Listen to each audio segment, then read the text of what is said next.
na mas marami tayong kaluluwang na ililigtas.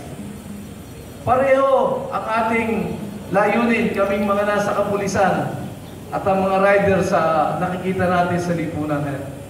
Lahat tayo nangangarap na sana'y laging safe tayong lahat. Nangangarap tayong dapat tayo'y disiplinado lahat at nangangarap tayong dapat sumusunod lahat sa batas. Imagine mo kung mababangga mo dyan, walang rehistro, walang insurance, di ba? Walang lisensya. Unang-una, hindi sila dapat nasa kalsada.